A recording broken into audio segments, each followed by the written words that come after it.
Welcome, friends of the Greasy Shop Rag. Today we're going to take a look at a Husqvarna 550XP Mark II. Customer complaint is that it won't start, and at one point he thought that it was even locked up. Couldn't pull the cord.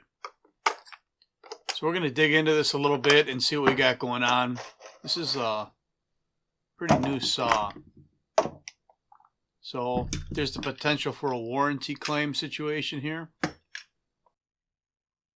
We're going to go through all the steps required of the manufacturer to submit such a claim. First thing I want to do is get this bar and chain out of my way, because we're going to do a pressure test on this saw.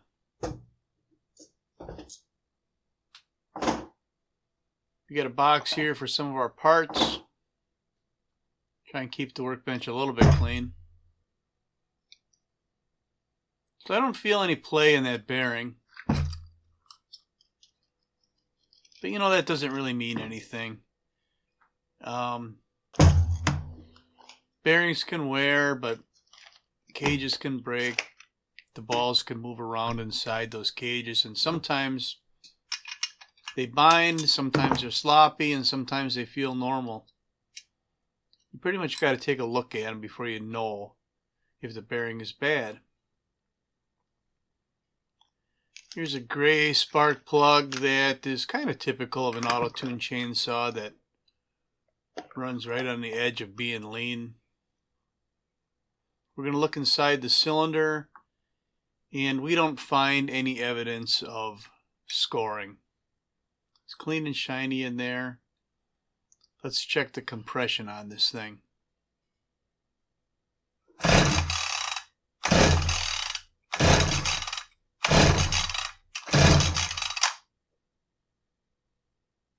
£145. We're alright with that. But we got a good top end on the saw. To pressure test this, we're going to have to seal the crankcase, which means blocking off the intake and the exhaust. And right now we're going to remove the muffler and put a plate in place of the muffler to block it off. Now there's other ways you can do this. You could put a rubber, any kind of piece of rubber in between the exhaust port and the muffler and seal it off. But I do have a series of plates. Some of them are factory. Some of them are homemade. And you just got to find the right one that matches your bolt pattern.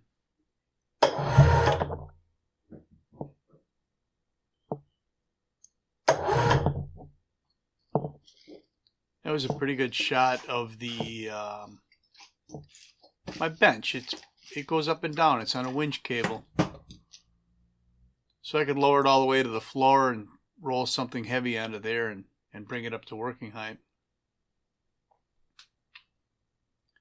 So we found a plate that's going to fit. We'll screw it into place and seal off this exhaust port.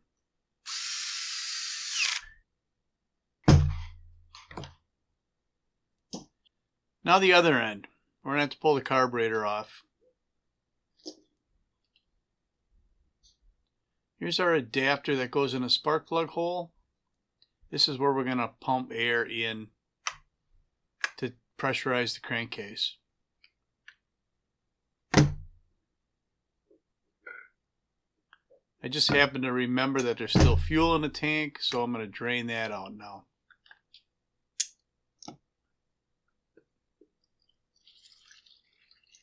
The fuel quality looked good on this saw.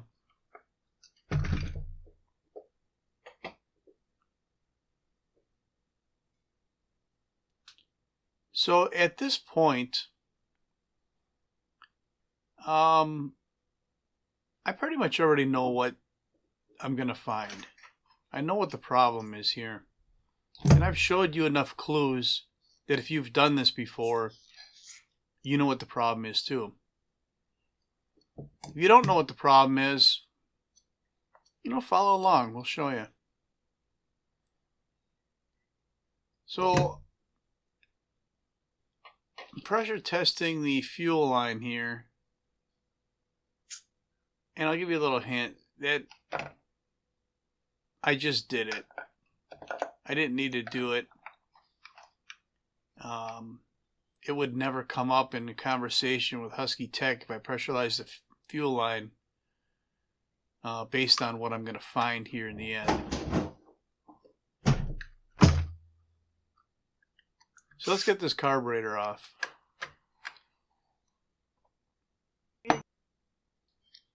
We gotta get the right driver on here.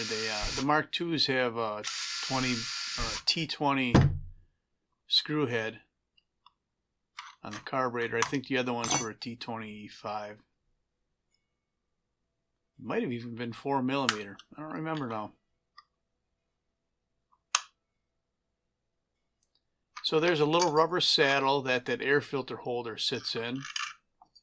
One on each side. We unhooked it from that saddle. And we're removing the... Oh, it'd be the kill switch wire, but it's also the wire that you plug the auto-tune module into. And then we'll remove the short fuel hose from the carburetor that goes up to the purge bulb. And now we're removing the return line from the purge bulb to the tank. Now that we've got that mess all off to the side there, we can remove the carburetor. We have to take the throttle cable off first. And then we have to remove the fuel line. And this fuel line, you know, it fought me a little bit.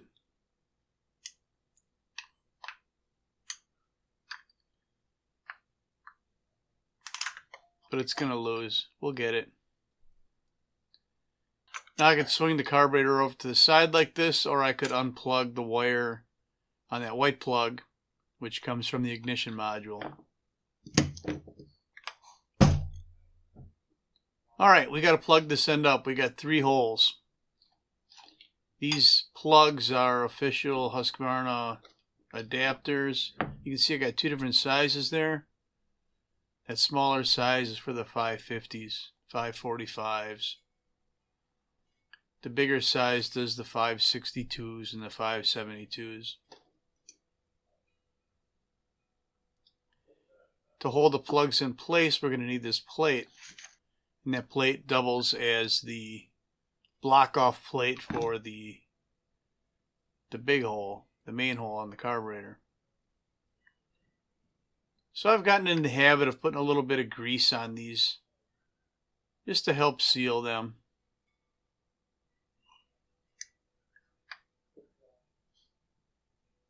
We got the 2 bottom plugs in, and I've also gotten in the habit of keeping a set of screws with the plates, and I just used a piece of fuel line there to keep them in place. But it saves a lot of time and hassle having to look around for a set of screws every time you want to do one of these.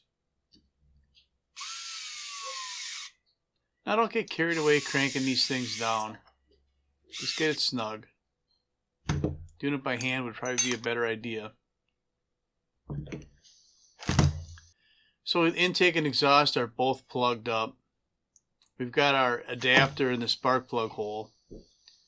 Now we're going to put our Mighty Vac pump on here, put it in the pressure mode, and we want to put 7 pounds of pressure on here. Well, as you can see, I can't even put a half a pound of pressure on here. There's a big leak somewhere. The leak is not in the intake boot.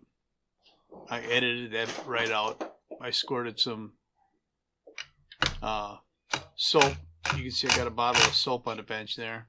Squirted some of that around the intake boot. Nothing. And this is going to have to be a big hole that I can't even get the gauge to rise on the pump. So I want to get the flywheel off, and I want to look at the bearing on this side. There's 100 different ways to get the flywheel off. I'm using some Q-tips to hold them starter dogs out of the way, so I can smack that end of that crankshaft without bending one of those starter dogs. And there we go, our flywheel's off. And we've got this protective washer that's got to come off of here. I just use a couple of little pocket pry bars and pop this out of here.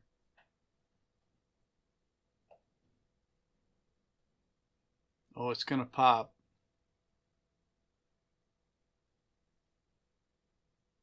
There it goes. Well, the seal looks intact on this side. I mean, even if it did leak, it's not going to be the reason that I can't even put a half a pound of pressure on this thing. So unless the cylinder base gasket is completely blown out or the crankcase has got a big chunk of gasket missing out of the halves, the problem's probably going to be on this side of the saw.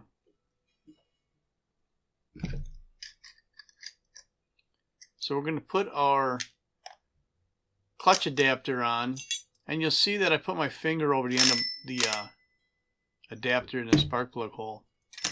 That's because if I didn't have compression in the cylinder, the impact gun probably wouldn't rattle that clutch off of there.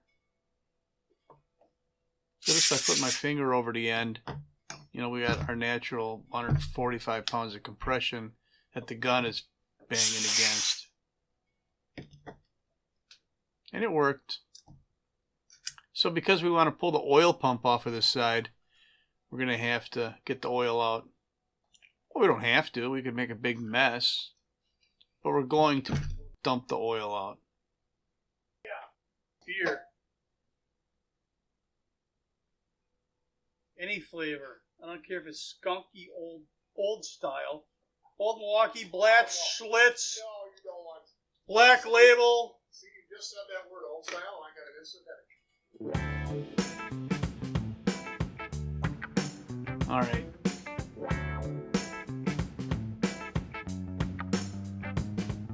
Let's be done with the beer conversation and get on with the repair here.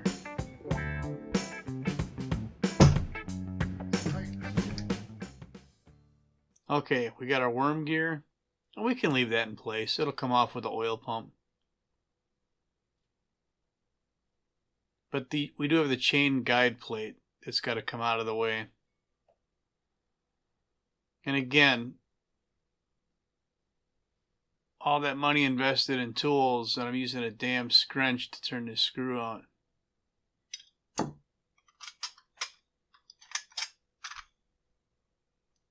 But we got her. Throw it in the pile. There's a piece of trimmer line sitting on the bench that wasn't there earlier. I must have been interrupted somewhere in the middle of this repair.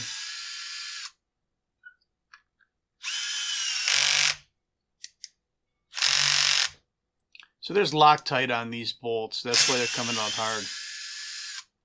They're threaded right into the crankcase, so we don't want them coming loose during operation and having a big air leak.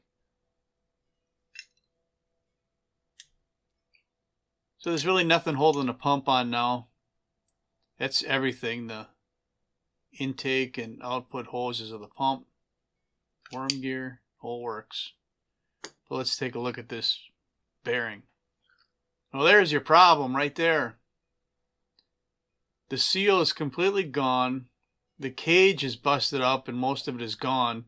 And in fact, I showed it to you in the beginning of the video. It was all hung up in the spark arrestor screen. So that was the first clue that we were going to have a bearing problem. So that's all I got for you on the Husqvarna 550XP Mark II that ate a crank bearing. Thanks for watching. Later.